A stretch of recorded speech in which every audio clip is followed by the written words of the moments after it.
참 예수님, 염초로 사도요한 신부입니다. 오늘은 나해 연중 24주일 독서와 복음 말씀을 함께 묵상하도록 하겠습니다. 예수는 누구인가? 이제 오늘 특별하게 우리가 다루게 될 주제인데요. 예수는 누구인가? 이 주제는 마르코 복음서의 핵심 주제입니다. 오늘 우리가 봉독하게 되는 복음은 바로 이 주제를 다루는 마르코 복음서에서 가장 중요한 전환점이 되는 대목이다, 이렇게 이야기할 수 있겠습니다. 오늘 읽고 있는 이 복음 앞서서 마르코 복음서는 예수님께서 갈릴레아에서 많은 이들을 가르치고 또 여러 사람들을 치유해주는 여러 가지 기적 이야기들을 전해주거든요. 이제 이 일들을 본 사람들이 지금 예수를 누구라고 하는지, 그리고 제자들은 예수님을 누구라고 생각하는지 질문하는 대목이 바로 오늘 우리가 읽고 있는 복음서의 대목입니다. 자, 그러면 먼저 복음서부터 읽고 오늘 이야기들을 풀어나가도록 하겠습니다. 오늘 복음은 마르코 복음서 8장 27절에서 35절까지의 말씀입니다. 주제는 스승님은 그리스도이십니다. 사람의 아들은 반드시 많은 고난을 겪어야 한다. 이것이 주제인데요. 함께 읽어보도록 하겠습니다. 그때 예수님께서 제자들과 함께 가이사리아 필립비 근처 마을을 향하여 길을 떠나셨다. 그리고 길에서 제자들에게 사람들이 나를 누구라고 하느냐 하고 물으셨다. 제자들이 대답하였다. 세례자 요한이라고 합니다. 그러나 어떤 이들은 엘리야라 하고 또 어떤 이들은 예언자 가운데 한 분이라고 합니다. 예수님께서 다시 그러면 너희는 나를 누구라고 하느냐 하고 물으시자 베드로가 스승님은 그리스도이십니다 하고 대답하였다.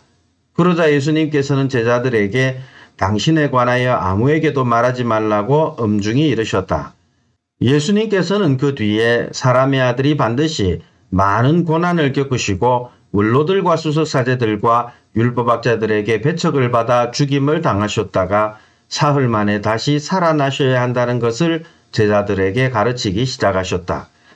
예수님께서는 이 말씀을 명백히 하셨다. 그러자 베드로가 예수님을 꼭 붙들고 반박하기 시작하였다. 그러나 예수님께서는 돌아서서 제자들을 보신 다음 베드로에게 사탄아, 내게서 물러가라. 너는 하느님의 일은 생각하지 않고 사람의 일만 생각하는구나 하며 꾸짖으셨다. 예수님께서 제자들과 함께 군중을 가까이 부르시고 그들에게 말씀하셨다. 누구든지 내 뒤를 따르려면 자신을 버리고 제 십자가를 지고 나를 따라야 한다. 정녕 자기 목숨을 구하려는 사람을 목숨을 잃을 것이고 나와 복음 때문에 목숨을 잃는 사람은 목숨을 구할 것이다. 네, 오늘 복음에서 예수님께서는 제자들과 함께 가이사리아 필립비 근처 마을로 가십니다. 가이사리아 필립비라는 도시는 헤로데 대왕은 예수님 태어날 때 임금이었죠. 헤로데 대왕의 아들 필리포스라는 사람, 헤로데 필리포스라고 불리는 이 아들이 건설한 도시가 바로 가이사리아 필립비입니다. 이제 자기가 건설해서 가이사르에게 헌정을 하면서 가이사리아라는 이름을 가졌고 필리포가 지었다 해서 가이사리아 필립비라고 불리죠. 오늘날 이 도시의 이름은 파니아스라는 이름을 가지고 있습니다. 파니아스, 원래는 판신을 섬기는 신전, 이런 뜻을 가지고 있습니다.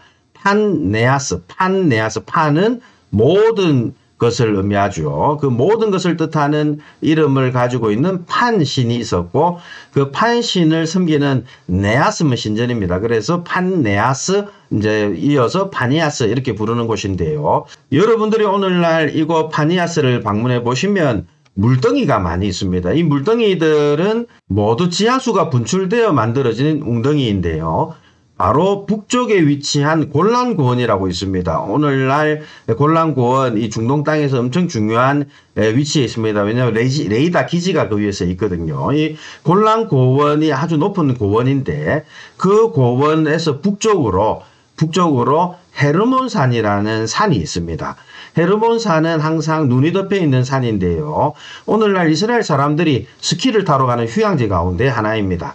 이곳 헤르몬산에 눈이 녹아서 지하로 이렇게 스며들었다가 바로 이 파니아스 주변에서 분출되어 나오는데 이 물이 웅덩이에 모여 있다가 이제 요르단강으로 흘러 들어가서 카파르나움 인근에서 갈릴레아 호수로 들어가게 됩니다. 갈릴레아 호수 예수님께서 활동하셨던 아주 유명한 호수시요. 그 갈릴레아 호수에서 또 요르단강이 흘러서 사해로 들어가게 됩니다. 어쨌든 그 물이 만들어지는 수원지가 바로 이곳 파니아스다 이렇게 이해할 수 있겠습니다. 가이사리아 필리피는 이렇게 물이 많은데 그 가이사리아 필리피 예수님께서 그 인근 도시에서 활동하셨다 그러죠. 가이사리아 필리피 파니아스라는 곳에서 한 4km 정도밖에 안 떨어진 곳에 단이라는 곳이 있었습니다. 오늘날은 텔단이라고 불립니다. 텔은 도시, 단 도시, 단 고을 뭐 이런 의미인데요. 어쨌든 텔단에도 또 여러분들께서 방문해 보시면 아주 많은 물이 흘러내리는 것을 들을 수 있습니다. 그 계곡 따라서 이렇게 들어가 보시면 또 텔단 안에는 무엇이 또 유명하냐면 황금 송아지를 세웠던 제단 유적이 또 유명합니다. 다윗과 솔로몬 임금이 다스리던 시대를 지나면서 이제 나라가 남쪽 왕국과 북쪽 왕국으로 분리되게 되는데 그때 결정적인 역할을 했던 임금이 예로보암 임금입니다.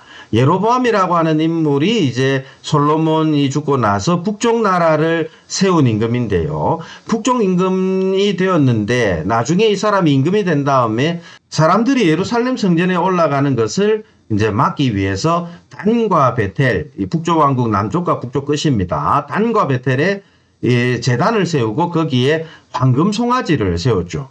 이제 왜냐하면 북쪽 왕국 사람들이 예루살렘 자꾸 드나들다 보면 다윗 왕국에 대한 향수가 이제 크게 느껴지기 때문에 혹시나 자신에게 반발을 일으킬 수 있고 또 저항을 할 수 있다 이런 생각에서인지요. 어쨌든 예로보암은 황금 송아지를 만들어서 단과 베텔에 세워서 그 황금 송아지를 두고 주님이다 이렇게 선포를 합니다. 우리는 이 이야기를 열왕기 상권 12장 20절에서 33절에서 읽어볼 수 있는데 거기에서 예로보암이 이렇게 이야기합니다. 예루살렘에 올라가는 일은 이만하면 충분합니다.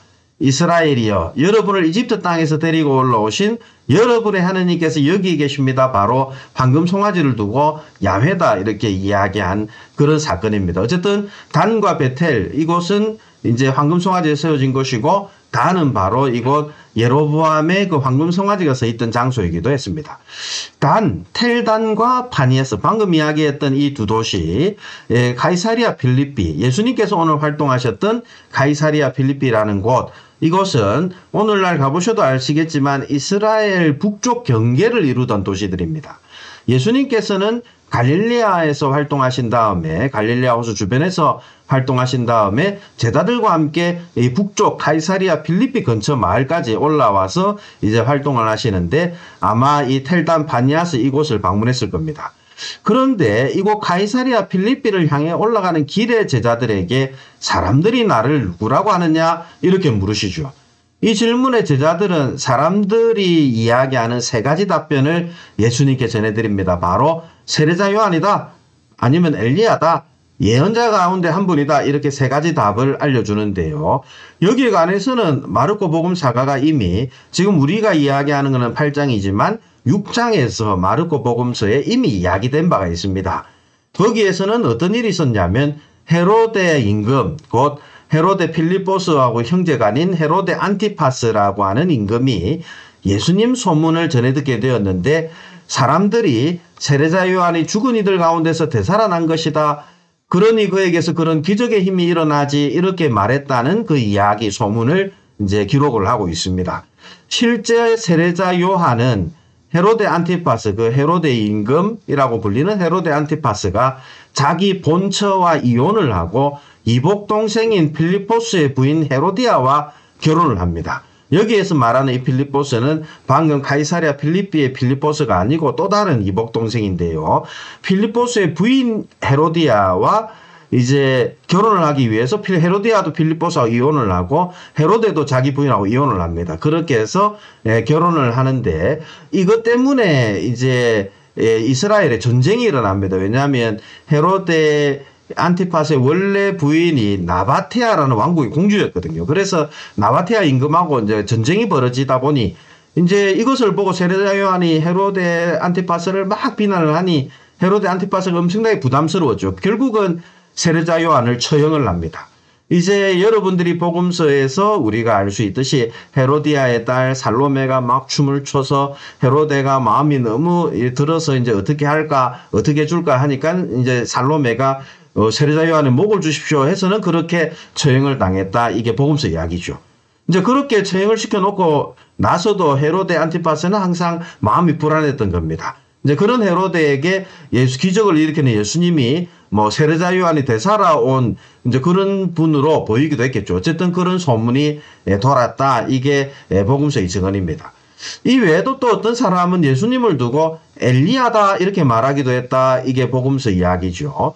엘리야 이야기는 여러분들이 혹시 성경을 가지고 있으면 펼쳐보시면 신약 성경이 시작되는 마테오 복음서 바로 앞쪽에 말라키 예언서로 구약성이 끝이 납니다. 그 말라키 예언서 마지막 구절 3장 23절을 보시면 뭐라 적혀 있냐면 보라 주님의 크고 두려운 날이 오기 전에 내가 너희에게 엘리야 예언자를 보내리라. 그가 부모의 마음을 자녀에게 돌리고 자녀의 마음을 부모에게 돌리리라. 그래야 내가 와서 이 땅을 파멸로 내리치지 않으리라. 뭐 이렇게 적혀 있습니다. 사람들은 이제 말라키 예언서 그 마지막 구절의 예언 엘리야가 올 거다. 사람들을 준비시켜주는 엘리야가 올 것이다. 바로 예수가 그 엘리야가 아닌가 이렇게 본 것이죠. 그러나 그리스도인들은 세례자 요한이 바로 그 엘리야였다 이렇게 생각합니다. 그래서 말라키 예언서 바로 다음에 복음서들이 배치되죠. 그러면서 복음서 시작이 되게 세례자 요한 이야기로 시작이 되지 않습니까? 바로 말라키 예언서의 엘리야가 오리라는 예언은 세례자 요한에게서 이루어졌고 이제 그 세례자 요한 엘리야가 준비한 그 길을 따라 메시아가 왔다. 이게 바로 우리 복음서의 증언이죠. 그러나 예수님 활동 시대에는 사람들이 예수님을 두고 엘리야다 이렇게 이야기했다 이거죠. 이 외에도 유다인들은 예수님을 그냥 예언자 중 한 사람이다. 아주 훌륭한 말씀을 하고 훌륭한 일을 하니 그냥 이전에 있던 예언자들 중에 한 분이 아닐까 이렇게 생각하게 됐다. 뭐 이게 바로 제자들이 예수님께 전해준 이야기입니다. 어찌됐건 예수님 활동을 본 유다인들은 예수님이 뭐 훌륭한 분이긴 하지만 메시아는 아닐 거다 이렇게 생각했다는 것이죠. 위대한 일도 하고 좋은 가르침도 많이 주지만 메시아라기보다는 그냥 유명한 분 중에 하나 엘리야나 뭐 이런 분 중에 하나가 아닐까 이렇게 생각을 했습니다. 왜냐하면 원래 메시아라고 하면 사람들이 메시아는 기름 부음 받은 자 임금을 뜻합니다.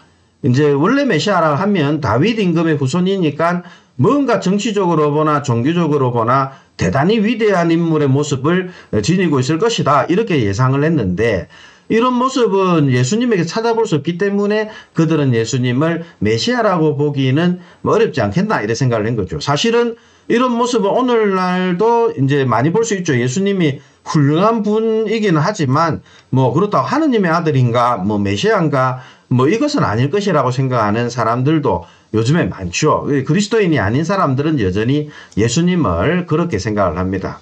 이렇게 사람들의 평가를 들으신 다음 예수님은 제자들에게 묻죠. 다른 사람 생각 말고 너희는 나를 누구라고 생각하느냐?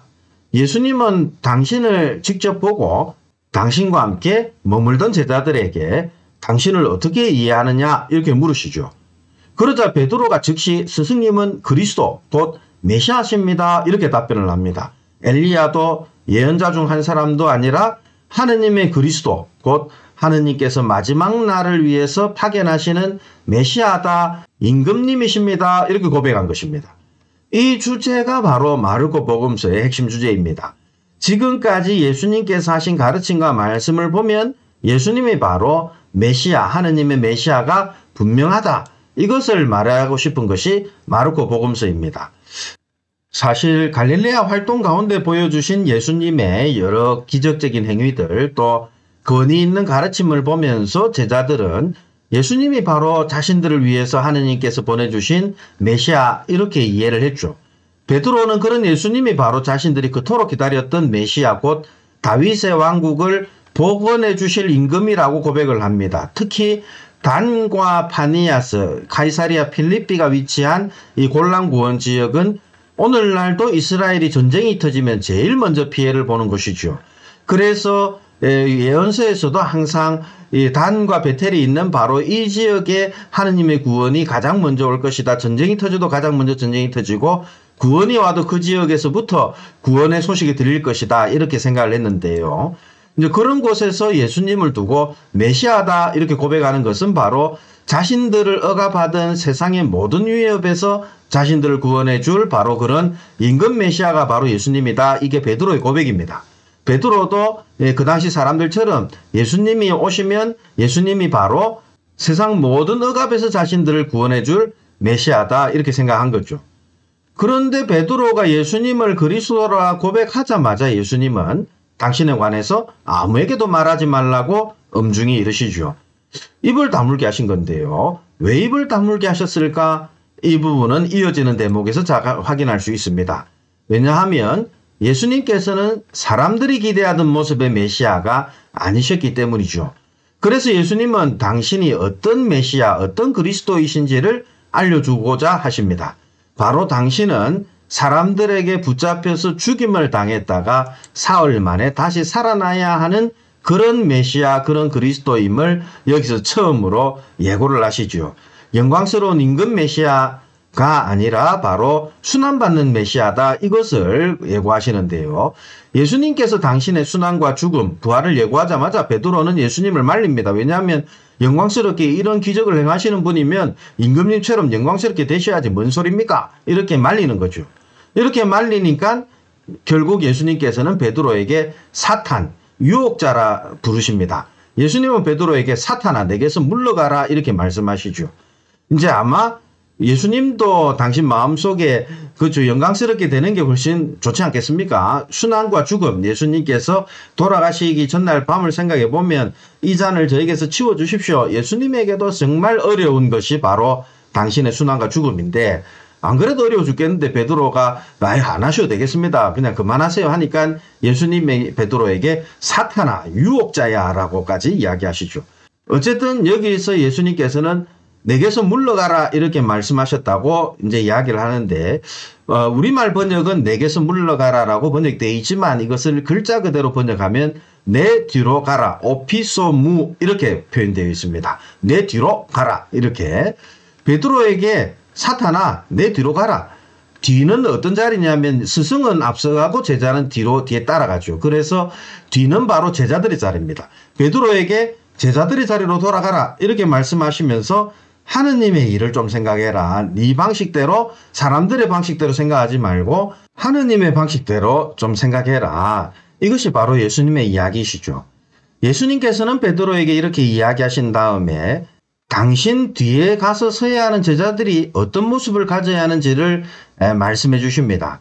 누구든지 내 뒤를 따르려면 바로 뒷자리죠. 예수님 뒤에 서려면 자신을 버리고 제 십자가를 지고 나를 따라야 한다. 이것이 제자들이 가져야 되는 모습이죠. 예수님 당신 뒤를 따르는 이라고 한다면 반드시 당신처럼 원로들과 수석사제들과 율법학자들에게 배척을 받아 죽음을 당하는 그 길, 바로 십자가의 길을 따라 나서야 한다. 이것이 예수님의 가르침입니다. 왜냐하면 당신과 복음 때문에 목숨을 기꺼이 내어놓고 십자가를 지는 사람만이 당신 뒤를 따르는 제자이고 그런 사람만이 당신께서 부활하심으로써 죽음을 이기신 것처럼 목숨을 구할 것이기 때문입니다. 예수님은 이처럼 당신은 십자가 위에서 죽음을 맞이할 그런 메시아이심을 알려주면서 제자들도 그 길을 따라 나서야 한다. 이것을 권고하시죠. 왜냐하면 그 길만이 우리가 영원한 생명으로 나아가는 길이기 때문인데요. 이것이 바로 오늘 복음에서 예수님께서 이야기하고자 하는 말씀입니다. 자, 그러면 예수님은 당신을 왜 구약에서 예고하는 이런 순환과 죽음을 맞는 메시아다 이렇게 말씀하실까요? 구약에 어디에 그런 이야기가 있을까요? 이것은 오늘 우리가 봉독한 일독서 이사야 예언자의 예언에서 잘 알 수 있습니다. 자, 그러면 오늘 일독서 이사야 예언서 50장 5절에서 9절의 말씀을 읽도록 하겠습니다. 주제는 나는 매질하는 자들에게 내 등을 내맡겼다입니다. 주 하느님께서 내 귀를 열어주시니 나는 거역하지도 않고 뒤로 물러서지도 않았다. 나는 매질하는 자들에게 내 등을 수염을 잡아뜯는 자들에게 내 뺨을 내맡겼고 모욕과 수모를 받지 않으려고 내 얼굴을 가리지도 않았다. 그러나 주 하느님께서 나를 도와주시니 나는 수치를 당하지 않는다. 그러기에 나는 내 얼굴을 차돌처럼 만든다. 나는 부끄러운 일을 당하지 않을 것임을 안다. 나를 의롭다 하시는 분께서 가까이 계시는데 누가 나에게 대적하려는가? 우리 함께 나서보자. 누가 나의 소송 상대인가? 내게 다가와 보아라. 보라, 주 하느님께서 나를 도와주시는데 나를 단죄하는 자 누구인가? 네, 방금 읽은 것처럼 주님의 종 메시아는 매질하는 자들에게 등을, 수염을 잡아뜯는 자들에게 뺨을 맡기고 모욕과 수모를 받지 않으려고 얼굴을 가리지 않는 그런 분이다, 이렇게 이야기할 수 있겠습니다. 주님의 종 메시아는 영광스러운 모습이 아니라 치욕과 수모를 당하는 종이다. 이것이 오늘 일독서에서 이사야가 이야기하는 내용인데요.